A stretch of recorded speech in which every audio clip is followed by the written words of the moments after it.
हम लोग फिज़िक्स पढ़ना शुरू करेंगे और उसमें एक लेसन है जो कि बहुत ही ज़्यादा कॉमन है और बहुत ही ज़्यादा इंटरेस्टिंग है और उसका नाम है laws of motion. I think कि जैसे आप लोग अभी क्लास 11th में हैं तो क्लास 9th में भी आप लोगों ने ये लेसन आई थिंक पढ़ा होगा और हम लोग एकदम बेसिक से शुरू करेंगे, बिल्कुल बेसिक से शुरू करेंगे और एक एक चीज़ को आराम से हम लोग समझते हुए चलेंगे। Fine, shall we start? Okay, चलिए। What is the first point? First point is what is force. Force क्या है? एक्चुअली बहुत ही बेसिक सी चीज़ है ये और आप लोगों ने इसको अपने आसपास बहुत ज़्यादा ऑब्जर्व किया होगा। फॉर एग्जाम्पल कि जैसे मेरे हाथ में ये मार्कर है, ये देखिए सब लोग साथ में, मेरे हाथ में ये मार्कर है, अगर मैं इसको छोड़ देता हूँ यहाँ से तो ये नीचे आएगा। क्यों आएगा नीचे? बहुत ही सिंपल सा आंसर है और आई नो कि आप सब लोगों को पता ही होगा। आप लोग बोलेंगे ग्रेविटेशनल फोर्स की वजह से ये नीचे आ गया है, बिल्कुल सही बात है। अगर मान लीजिए कि आपके रूम का डोर है, दरवाज़ा है, अगर आपको उसको ओपन करना है, अगर आपको उसको खोलना है तो आप लोग क्या करेंगे? सिंपल सी बात है, आप लोग उसको पुल करेंगे, हैंडल से पकड़कर पुल करेंगे। आई थिंक आप सब लोग क्रिकेट तो खेलते ही होंगे, तो अगर आपको क्रिकेट खेलना है और अगर आपको बॉल को बाउंड्री तक पहुंचाना है तो आप लोग क्या करेंगे? आप लोग बैट से उसको हिट करेंगे। तो वहाँ पर आपने क्या किया? उस पर एक फोर्स लगाया। There are so many examples near you.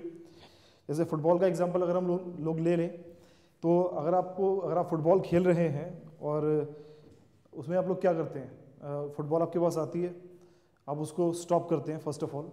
तो आपने क्या किया? आपने एक मोशन में आती हुई बॉल को, एक फुटबॉल को रोका। कैसे? फोर्स लगाकर। तो there are so many examples around you और उसको सिंपल अगर हम लोग समराइज करें तो उसको हम ऐसे बोल सकते हैं, force is a type of push और पुल। बहुत ही सिंपल सी डेफिनेशन है इसकी, लेकिन आप लोगों को इस बात का ध्यान रखना है कि आप लोगों को सिर्फ डेफिनेशन पर नहीं जाना है, आप लोगों को चीज़ों को समझना भी है। तो हमने ये लिख दिया और आपको बहुत सारे एग्जांपल्स भी दिए कि फोर्स जो है वो सिंपल पुश या पुल को कहते हैं और बहुत सारे एग्जांपल्स आप लोग खुद भी सोच सकते हैं। अब चलिए, ये तो आप लोगों ने समझ लिया। जो नेक्स्ट पॉइंट है या इसके बाद आपके दिमाग में क्वेश्चन आना चाहिए कि भाई फोर्स क्यों ज़रूरी है।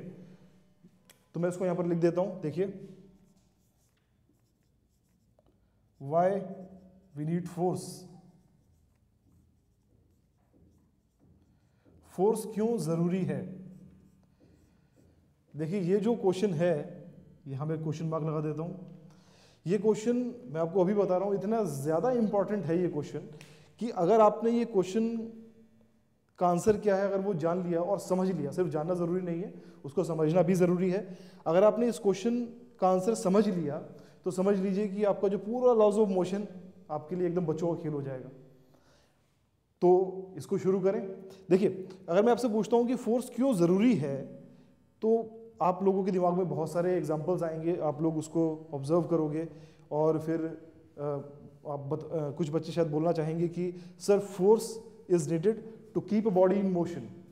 बहुत सारे बच्चे आप लोगों में से शायद ये जवाब दें कि फोर्स जो है वो किसी बॉडी को मोशन में रखने के लिए ज़रूरी है। Okay, fine. आपने क्या एग्जाम्पल कंसिडर किया होगा इसके बाद, या इसको जो आपने अभी बोला है, ये जो मैंने बोला है कि आपको आपके दिमाग में शायद ये आएगा, तो इसके लिए आपने कौन से एग्जांपल्स कंसीडर किए होंगे? बहुत छोटा सा एग्जांपल मुझे लगता है कि आप लोगों ने कंसीडर किया होगा। क्या?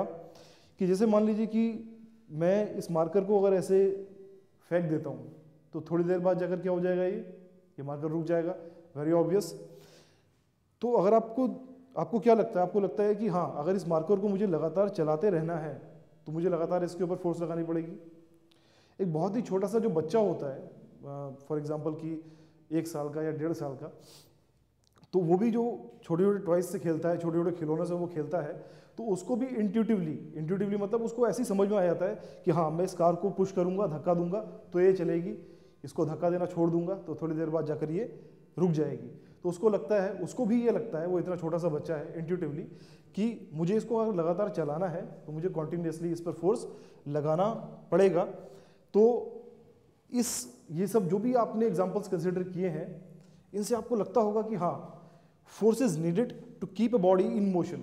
बहुत ही ऑब्वियस सी और बहुत ही कॉमन सा ये स्टेटमेंट है जो बहुत सारे बच्चे देते हैं, बल्कि मैक्सिमम बच्चे ये आंसर देते हैं इस वाले क्वेश्चन का कि force is needed to keep a body in motion. Force जो है वो किसी बॉडी को मोशन में रखने के लिए ज़रूरी है। लेकिन सॉरी, ये एक्चुअली गलत है आपका आंसर। देखिए, आप जैसे अभी मैं आपको इसका आंसर बताऊंगा तो उससे पहले मैं आपको एक छोटी सी चीज़ बता रहा हूँ यहाँ पर कि बहुत सारी चीज़ें ऐसी होंगी जो आपको ऊपर से लगेगा कि हाँ यार ये ऐसे होना चाहिए, ऐसे होना चाहिए, लेकिन आपको सुपरफिशियली नहीं पढ़ना है किसी भी चीज़ को। अगर आप उसके डेप्थ में जाके देखेंगे, किसी भी चीज़ के अगर आप डेप्थ में जाके देखें तो वहाँ पर आपको एकदम रियल आंसर मिलता है। देखिए, मैं आपको एक एग्जाम्पल खुद दे रहा हूँ यहाँ पर, और उसके बाद आपको समझ में आएगा कि एक्चुअल में इसका सही आंसर क्या है। यहाँ पर देखिए, फॉर एग्जाम्पल कि ये आइस है। यहाँ पर आइस लेने का मतलब आई नो कि आप लोग समझ गए हैं कि फ्रिक्शनलेस सरफेस मैं कंसिडर कर रहा हूँ, और मानो कि मैंने इसके ऊपर ऐसे ही कोई बॉक्स सा रख दिया और I just given it a push, एक पीछे से इसको पुश दिया जिससे इसके पास कुछ स्पीड v आ गई या वेलोसिटी v आ गई है, और मानो कि ये जो आइस वाली सरफेस है ये काफ़ी आगे तक एक्सटेंडेड है, काफ़ी आगे तक आइस वाली सरफेस है या फ्रिक्शनलेस सरफेस है, काफ़ी आगे तक है।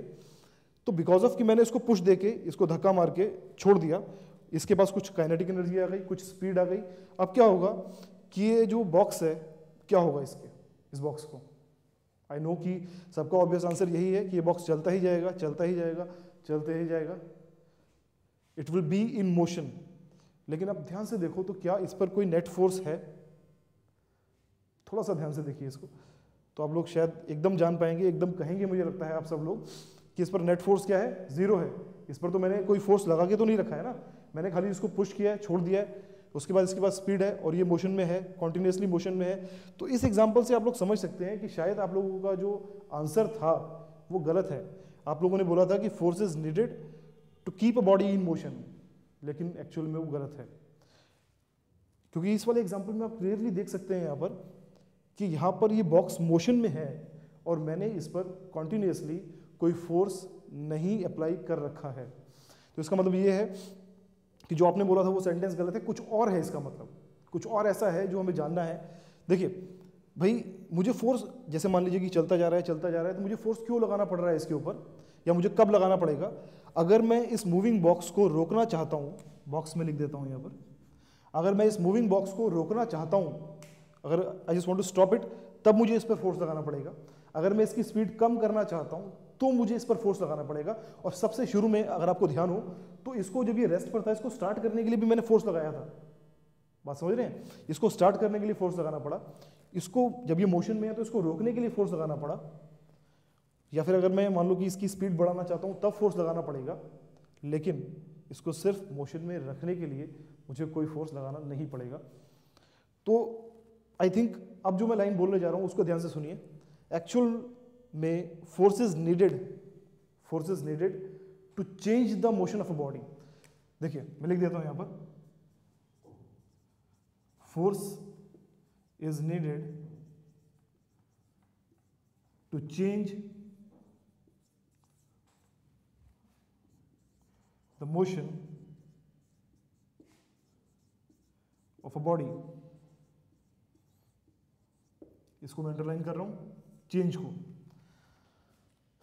फोर्स जो है वो किसी बॉडी का मोशन चेंज करने के लिए ज़रूरी है, फोर्स किसी बॉडी को मोशन में रखने के लिए ज़रूरी नहीं है। तो आई थिंक अब इस क्वेश्चन का आंसर आप लोगों को मिल गया है मुझे लगता है। तो अगर इस क्वेश्चन का आंसर आपने क्लियरली ये लिखा हुआ है, इसको अगर आप क्लियरली समझ गए हैं तो इसके आगे मैं जो भी टॉपिक आपको पढ़ाऊंगा वो आपको बहुत ही आसानी से समझ में आ जाएगा। इसके आगे आएगा Galileo's law of inertia, I think आप लोगों ने 9th में पढ़ा है तो आपको पता ही होगा। Galileo's law of inertia, Newton's first law, Newton's second law and so on. तो इसको आई थिंक रब कर देते हैं हम लोग और आगे बढ़ते हैं। देखिए, first is force, second topic is why we need force,